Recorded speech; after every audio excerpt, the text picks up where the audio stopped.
The monitors never stop. That's the first thing you notice in a pediatric ICU, the constant mechanical pulse of the machines keeping score. Beep, beep, beep, as if your child's heartbeat needs a witness. Marcus Webb sat in a plastic chair pulled so close to the bed that his knees touched the railing. He was holding Lily's hand. Both of them. Both of her small hands wrapped inside both of his like he could transfer something vital just by not letting go. The paper on the bedside table read $94,000. That was the outstanding balance. That didn't include the surgery Dr. Reeves had mentioned. That number, the surgery number, Marcus had written on a gas receipt and then folded it 7 times until it was too small to read. "I'm sorry, baby," he whispered. Lily's eyes were closed.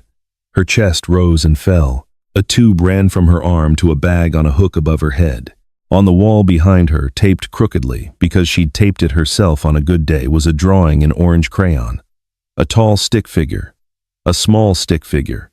Both of them holding a big yellow sun between them. At the bottom, in careful, deliberate letters, "Daddy, don't worry. I'm okay. Love, Lily." Marcus stared at that drawing until his vision blurred. The door opened. He didn't turn around. He assumed it was a nurse. He assumed it was someone with another form to sign another number to absorb another politely worded sentence about payment timelines. But the footsteps were different. Healed. Uncertain. He turned. A woman stood in the doorway. Late 30s, dark blazer, her expression caught somewhere between recognition and shock. She wasn't looking at him. She was looking at the drawing. And Marcus recognized her. What would you do if you were standing in that doorway? Would you turn around and walk back to your life? The meetings, the deadlines, the carefully constructed distance, pretending you hadn't seen a father's hands wrapped around his aunt's, daughter's, or would you stay? Marcus Webb hadn't always been the guy making your latte at 6 in the morning. 3 years ago, he was a senior data architect at a mid-size aerospace firm in Denver's tech corridor. His name was on 2 patents. His manager called him irreplaceable. His future was a straight line pointing somewhere good. Then Lily turned 5. It started with fatigue. Then shortness of breath that her pediatrician initially chalked up to a mild respiratory thing. Then an echocardiogram that came back with numbers that made the cardiologist go very quiet. Hypertrophic obstructive cardiomyopathy, a structural defect in her heart that had been there since before she was born, dormant until it wasn't. Marcus still remembered sitting in that consultation room, Lily on his lap, drawing on the back of an insurance form while Dr. Reeves explained what their life was about to become. Medication, monitoring, eventually surgery, and throughout all of it, restrictions, appointments, the possibility of a crisis arriving without warning. His firm was understanding at first. Then the project timelines got tighter. Then there was a reorganization. Then came the meeting where his manager not unkindly explained that the role required someone who could be fully present, fully committed, and that Marcus's situation made that difficult for everyone. He was let go on a Friday afternoon in February. He drove directly from the parking garage to Children's Hospital, Colorado, to pick up Lily from a checkup. She handed him a ceramic piece she'd made in art therapy, a small, flat disc, painted blue and green with a needle etched into the glaze pointing north. "It's a compass," she said, "so you can always find your way." He'd held it so tightly the glaze left a mark on his palm. The day Diane left lives in Marcus's memory, the way certain days do, not as a sequence of events but as a single image. She was standing at the kitchen counter. Her suitcase was already by the door. She was wearing a jacket he'd never seen before, like she'd bought it specifically for leaving. "I can't keep watching her get worse," Diane said. Not cruelly. That was the thing, her voice was almost gentle. Like she was telling him something reasonable. "She's your daughter," Marcus said. "I know." Diane pressed her fingers to her eyes. "And I love her. But I'm not built for this, Marcus. I watch you hold it together and I don't understand how you do it. I fall apart every time she coughs. I can't, I'm not strong enough." "You don't have to be strong," he said. "You just have to stay." She didn't stay. 6 months later, he heard through a mutual friend that she'd moved to Scottsdale. She was with someone named Todd Real Estate, very comfortable, a house with a pool. She sent Lily birthday cards with money inside, and a gift at Christmas, once a doll. Once a set of expensive colored pencils that Lily used for exactly one drawing and then never touched again. She never called, never asked about the tests. Marcus never told Lily her mother was an absent choice. When Lily asked why Mom didn't visit, he said Diane lived very far away and was very busy. When Lily said, "Does she think about me?" Marcus said, "Every single day." He said it like it was true. He said it like he believed it. He'd gotten very good at that. After the layoff, Marcus sold his car first, then the motorcycle he'd been restoring in the garage. Then, his collection of vintage topographic maps. He'd been building it since college, hand-drawn survey maps from national parks he'd always meant to visit. He moved them out of the Cambridge-style apartment in Stapleton and into a one-bedroom on East Colfax. It was fine. It was more than fine. It had a window over the alley that let in good morning light, and Lily immediately claimed the sill for her ceramics. He got a job at Altitude Grounds in Lodo, a coffee shop tucked under a parking garage frequented by commuters and construction workers and the occasional venture capitalist who wanted to feel normal. The hours were flexible enough that he could take Lily to her appointments, and the owner, a retired nurse named Kat, didn't blink when Marcus occasionally came in looking like he hadn't slept. On weekends he drove for a delivery app. Lily sometimes rode along, propped up in the back seat with her sketchbook narrating their route like a tiny radio host.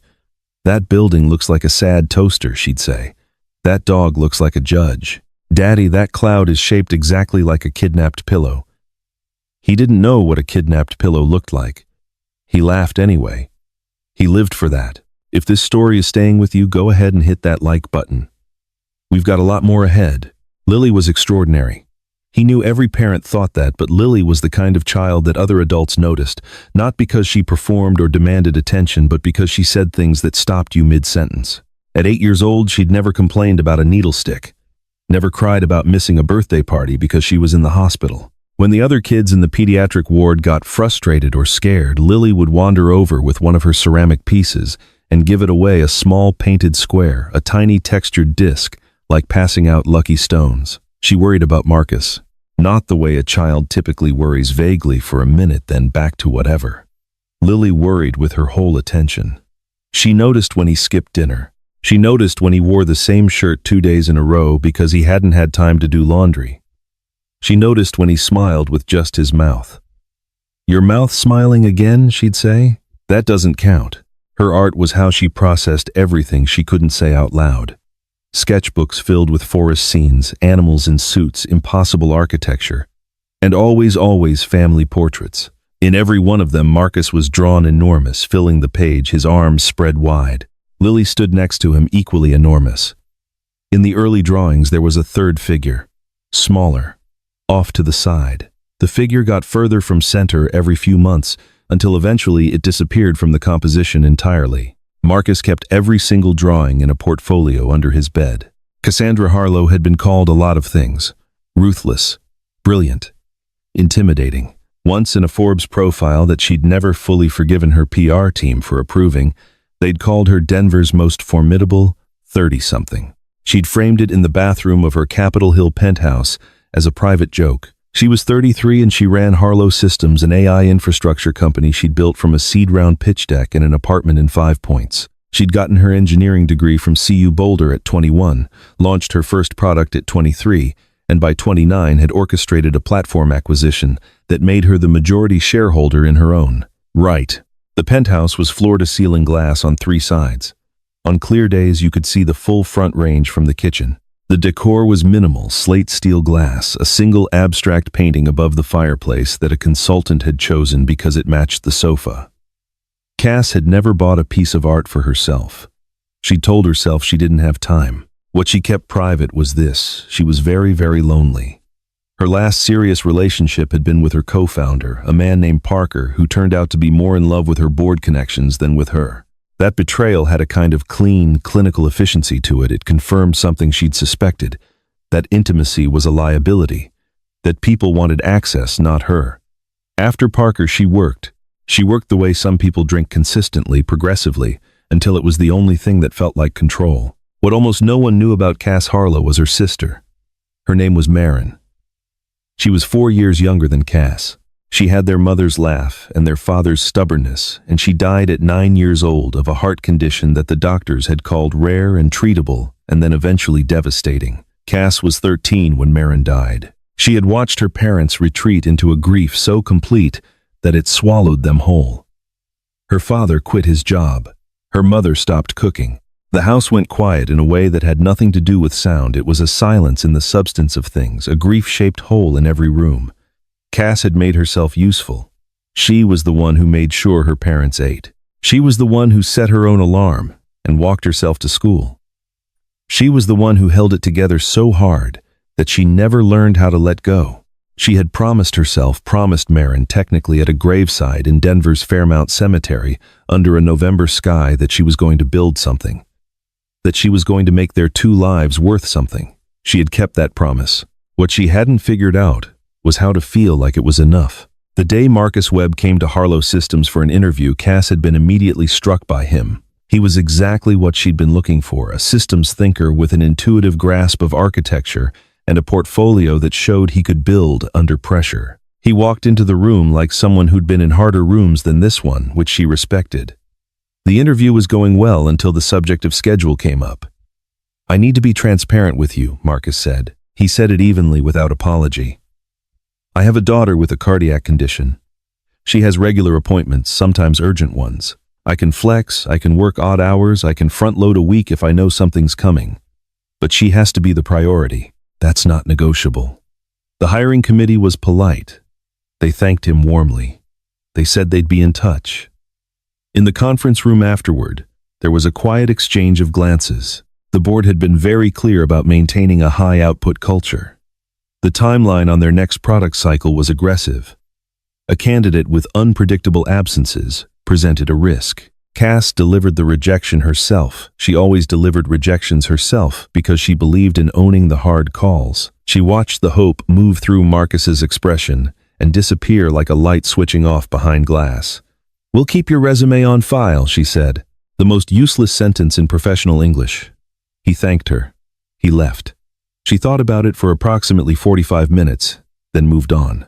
She did not move on. A week later, Cass was leaving the office at nearly 9 at night when she heard his voice in the lobby. She recognized it, before she recognized him, that particular quiet authority in someone trying to stay calm under pressure. How bad he was, saying, "Then I'm on my way." He was already moving toward the exit as he hung up, and the expression on his face stopped Cass in place. She'd seen that expression before. Not on a stranger's face, on her father's face. The night they rushed Maren to the ER. She shouldn't have followed him.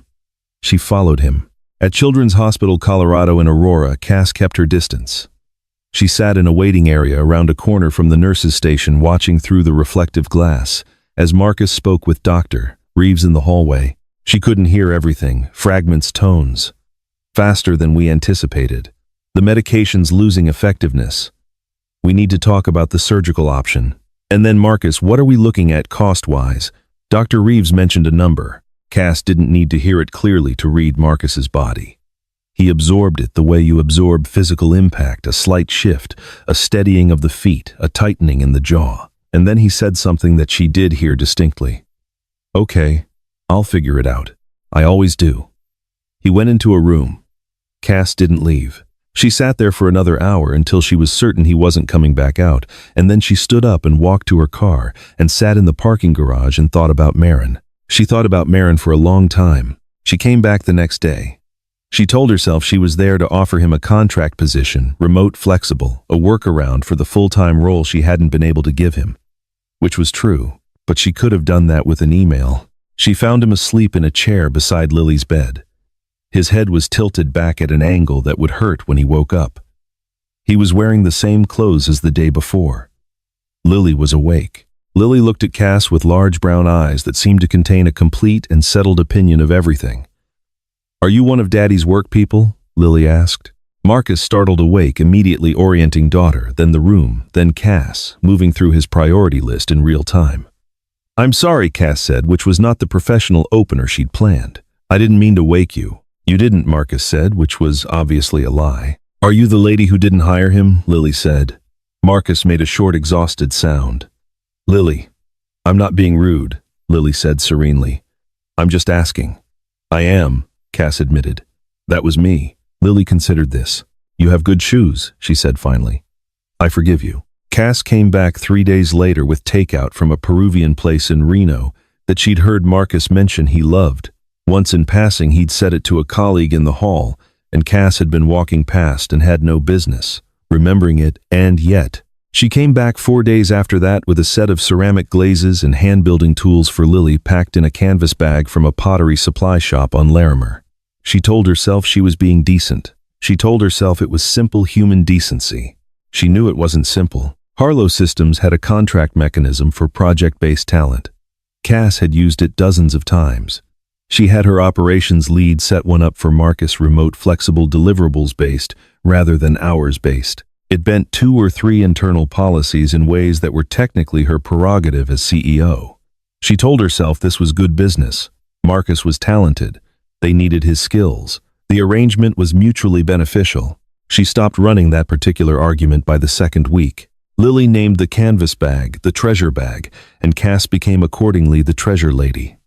"That's your title now," Lily announced. "You can't change it." "Duly noted," Cass said. She'd been sitting at Lily's bedside while Marcus was down the hall with Dr. Reeves. Lily had been trying to build a ceramic piece from memory, a bird with wings that kept collapsing before they could be fired. "The wings never come out right," Lily said. "I'm not an artist," Cass said. Lily handed her a piece of raw clay. "Try anyway." Cass tried. It was terrible. Lily watched with patient, professional judgment. "My sister Cass said she didn't know why she said it. It came out without a plan. She used to say that broken things have better texture." Lily paused. "You have a sister, had?" Cass kept her eyes on the clay. "She went to heaven when she was about your age. She had a heart like yours." Lily was quiet for a moment. Then, was she scared? Sometimes, Cass said. "But she was also the bravest person I knew." Lily nodded slowly, like she was filing this information in a careful place. "I get scared," she said. "Not about dying, really. More about Daddy." She looked at Cass with those settled eyes. "He doesn't eat when he's worried, and he forgets to smile with his eyes. Somebody needs to remind him." Cass didn't have an answer for that. She stayed for 3 more hours anyway. Over the weeks that followed, the shape of things shifted without anyone deciding to shift them.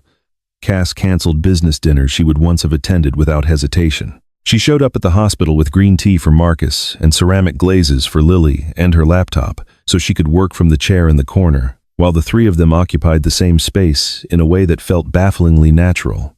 Marcus talked about growing up in Fort Collins, a quiet childhood, a father who worked the railroads, a mother who taught 3rd grade.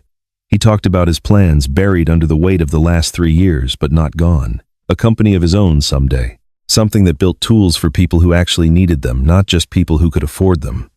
He listened when she talked, which was unusual. Most people waited for their turn. Marcus listened like it mattered. One night, after Lily had fallen asleep and the ward was quiet, Marcus looked at her from across the room with an expression she didn't fully know what to do with. "Why are you here?" he asked. Not unkindly, just honestly.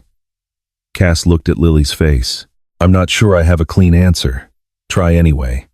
She smiled faintly. "When your sister dies when you're a kid, there's a period where you stop doing things for joy. You start doing things for proof that you're worth what she didn't get to be." She paused. "I hadn't drawn anything, built anything, made anything just because I wanted to in about 20 years, until Lily started putting clay in my hands." Marcus was quiet. "Then, she does that. Makes you remember what things are for." The night nurse came in to check vitals and the moment released, but something had settled between them. An understanding that they were both people carrying weight. They'd gotten so used to that they'd forgotten what it felt like to put it down. That one got you, didn't it? Go ahead and subscribe. There's so much more of this story to go. It came apart on a Tuesday. Marcus had been reviewing Lily's updated care plan with Dr. Reeves when he noticed a notation he didn't recognize. A name, Dr. Kenji Sato, Pediatric Cardiac Surgery, Cleveland Clinic. Scheduled for a consult, then potentially a procedure the following month. "I didn't authorize this," Marcus said. Dr. Reeves looked briefly professionally uncomfortable. "The scheduling was arranged through the hospital's patient assistance program," he said carefully, "and the associated costs have been covered. A private grant administered through a trust." Marcus felt something cold move through his chest. "What trust? I'm not at liberty to say." "How much, Doctor?" Reeves paused. "The surgery and the full postoperative care program. And a long-term medical fund." He named the figure. Marcus sat very still. He calculated the number. He sat with the number. And then he stood up very slowly and thanked the doctor and walked to the hallway and waited. He waited for 2 hours. When Cass came through the double doors with her canvas bag, she saw his face and stopped. "Let's take a walk," Marcus said. They sat on a bench in the hospital's small courtyard garden. It was early October. The air smelled like car exhaust and the mountains. Marcus placed his phone on the bench between them. On the screen were emails forwarded by Dr. Reeves's administrative coordinator after Marcus had pressed hard enough that the coordinator had made an error in judgment that Cass's people had probably told her to prevent. Cass read them. She didn't deny them. "When were you going to tell me?" Marcus asked. "I was working out the timing," she said. "I wanted to make sure everything was in place before you informed me that you'd made major medical decisions about my daughter without my knowledge. It's not about decisions, it's about options. I didn't ask for options." His voice was controlled, but there was steel in it. "I didn't ask for a rescue. I'm not a project. That's not what this is." "Then what is it?" He turned to face her. "Is this about easing the guilt from the rejection, about writing the check that makes the story come out right? Because I need you to understand something, Cass. I have been doing this on my own for 3 years. Every night, every hospital run, every time the numbers didn't work and I made them work anyway. I did that. And you walked in and decided without asking me that I was the problem to be solved." Cass started to respond. "We are not a charity," Marcus said. "We are a family. Just the 2 of us, and we're doing okay. We don't need, you're not doing okay." She said it quietly, but she said it. "The surgery alone is $310,000. I know what you earn. I know what Lily's monthly costs are. Okay is not the word for where you are." The silence was sharp. "I know you meant well," Marcus said. His voice had gone quieter, which was somehow worse. "But you don't get to decide what's good for my daughter without asking me first. You just don't." Cass looked at her hands. She didn't argue. She couldn't argue. She had no frame of reference for what he was describing, that particular helplessness, that specific grinding kind of love that doesn't get to rest. She had always been the one with the resources. She had never once been the one without.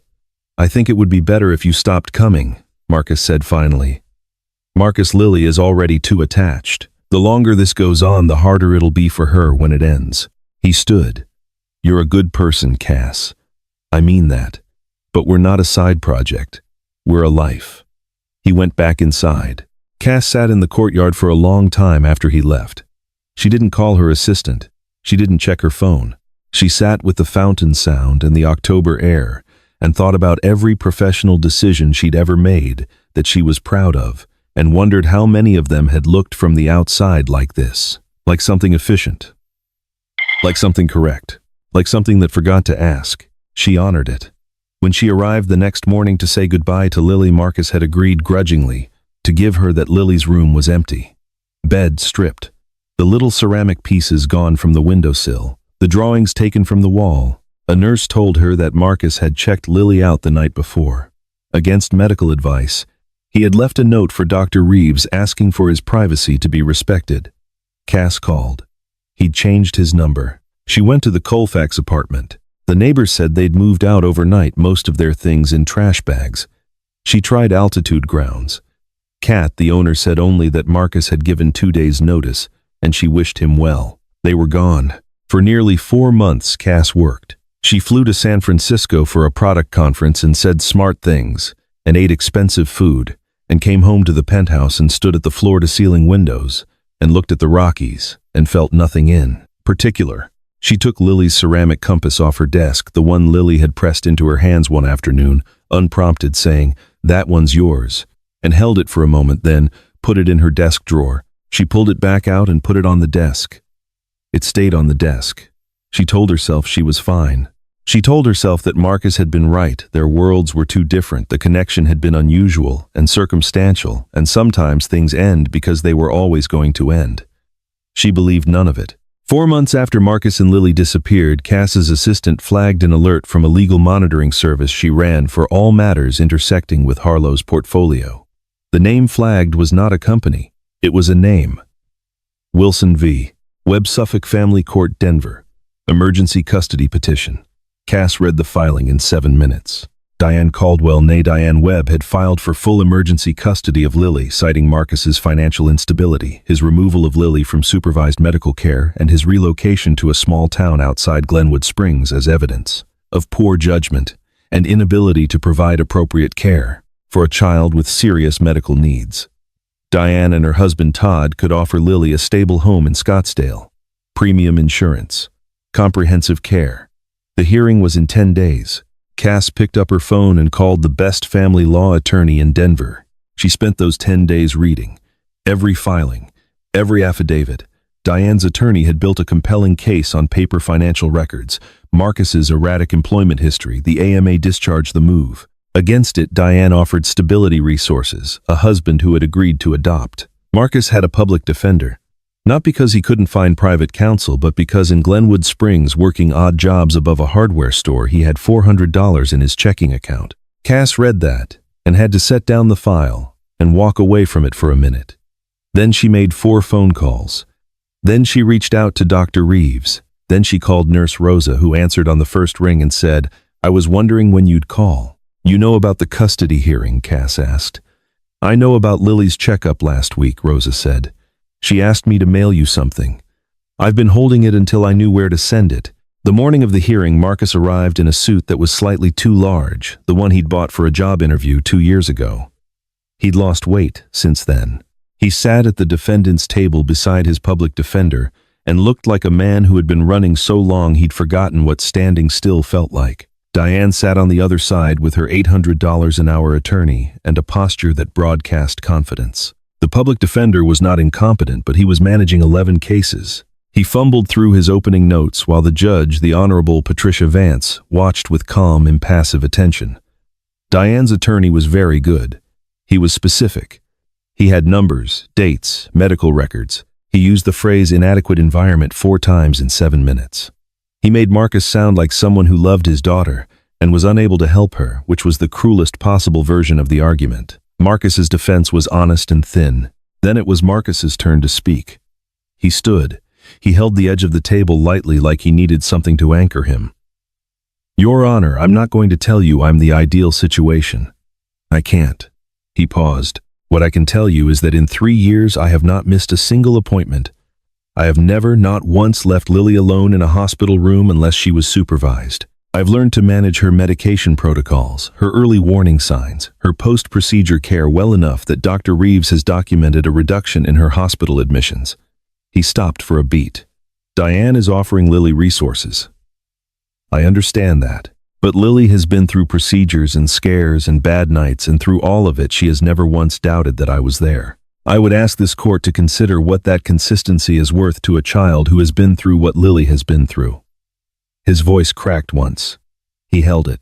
"She's 8 years old. She's the bravest person I know. And the only thing she has ever asked me out loud directly is to please not let them take her away from me." Judge Vance studied him for a long moment.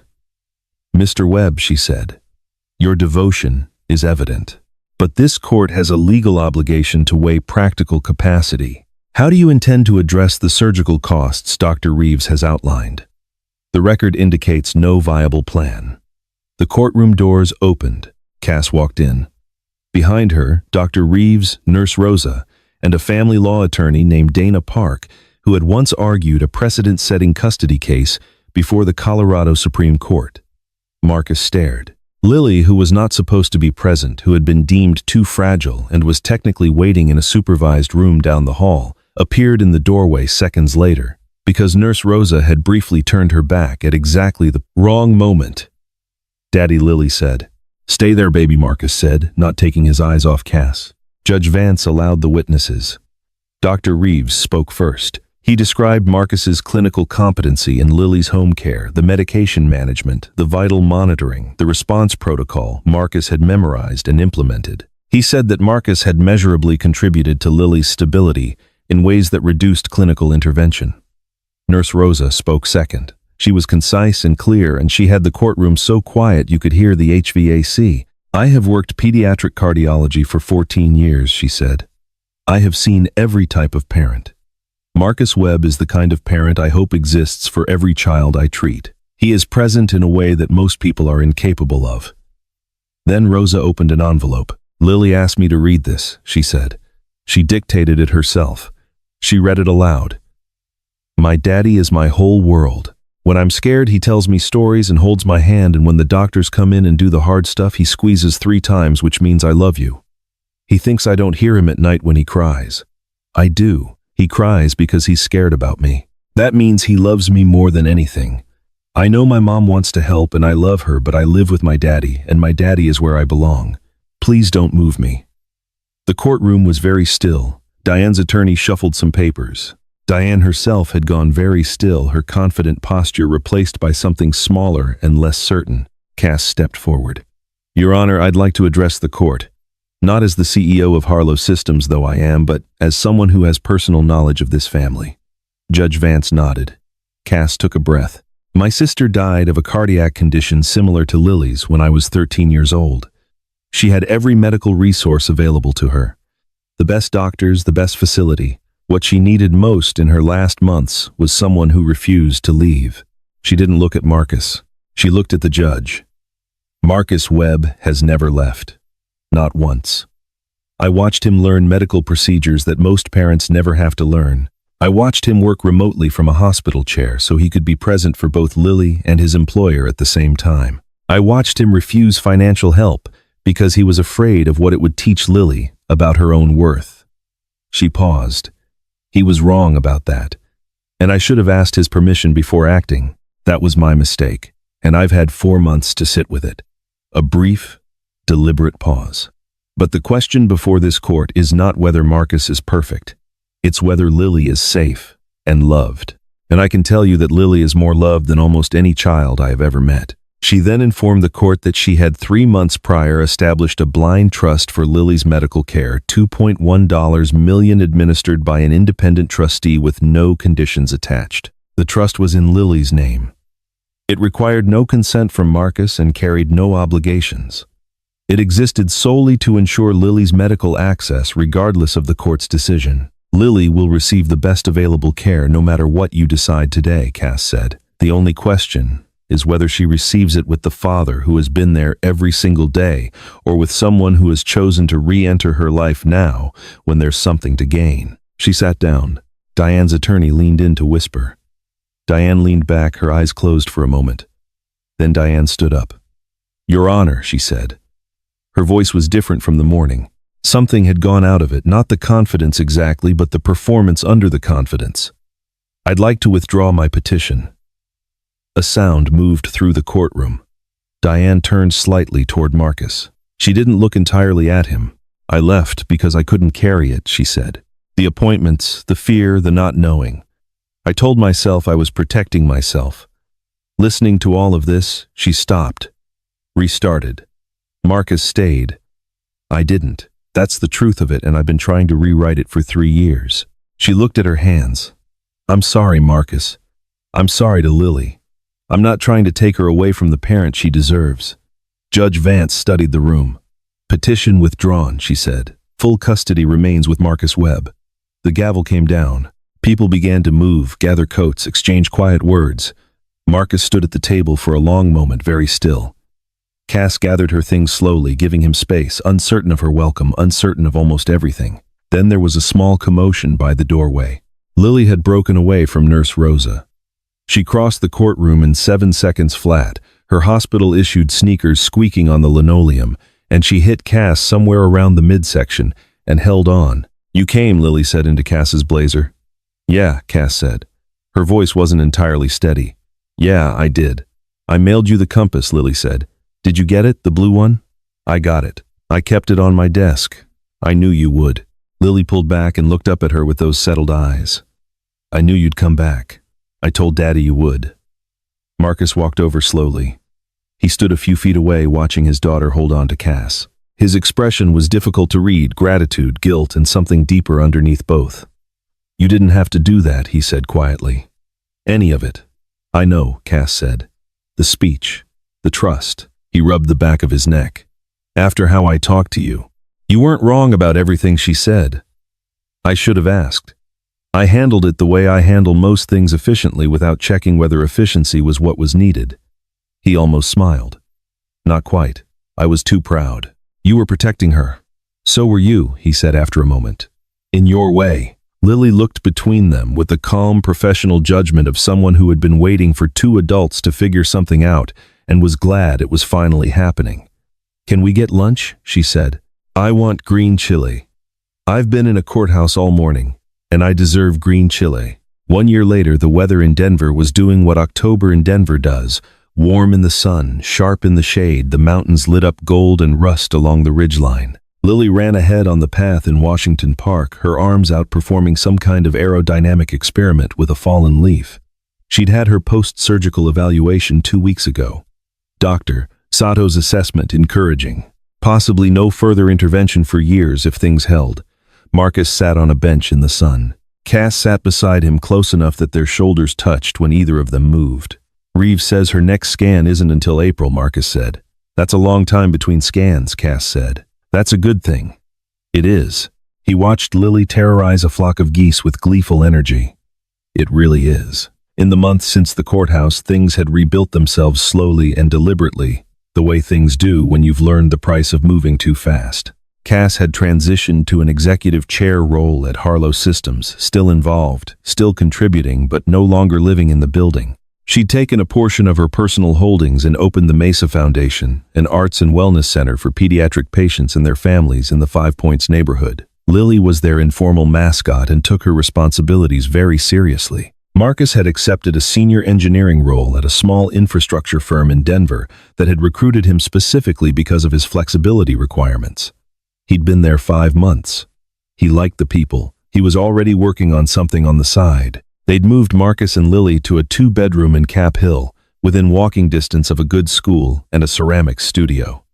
Cass had a few weeks after they moved in, purchased the townhouse next door. She described it as a sound investment opportunity. No one tested this explanation very hard. She had a key to their place. He had a key to hers. Lily had keys to both, and kept them on the same ring, which she described as a practical arrangement. They'd had exactly one conversation about what they were, and it had lasted 4 minutes, and ended because Lily had walked in needing help finding her left shoe, and afterward they'd both agreed that maybe they didn't need to name everything right now. But Marcus reached into his jacket pocket. He didn't take anything out. He held whatever was in there and was quiet for a moment. You've been doing that all morning, Cass said. Doing what? Reaching into your pocket and then not doing the thing. He let out a short breath. Yeah. Lily was crouched by the edge of the pond, entirely transfixed by something in the water. I've had this for a while, Marcus said. He was still looking at the pond.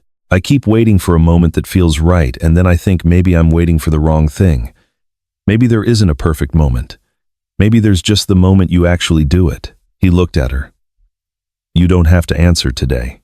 I'm not asking for an answer today. He opened his hand.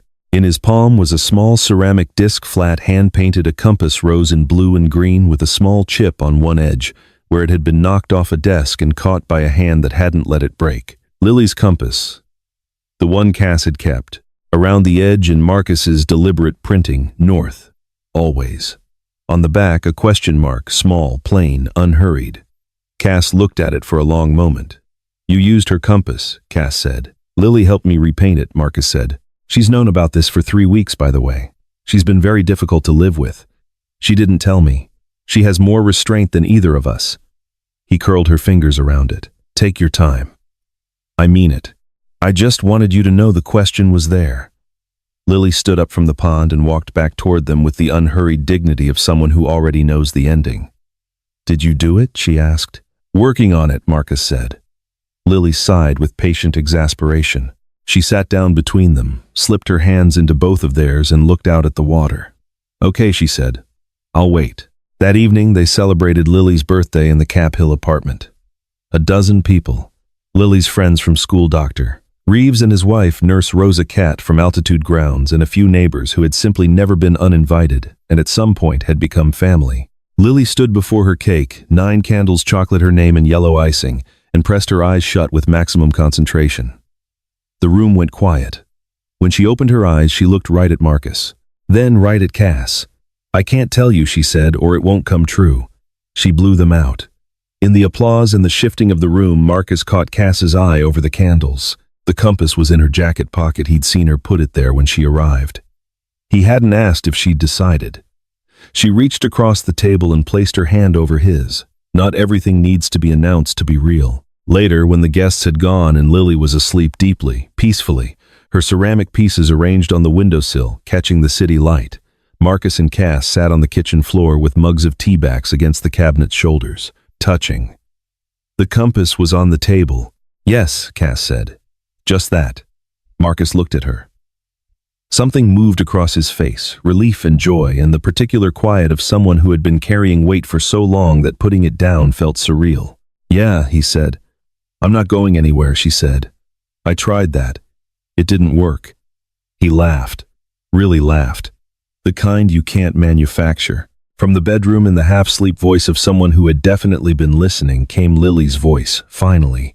Outside, Denver was doing what Denver does, clear sky, cold edges, the mountains dark against the stars. Inside, three people who had found each other through loss and pride, and stubbornness and grace, sat in the ordinary light of a Tuesday night. Not a traditional family, not a story anyone would have written at the beginning.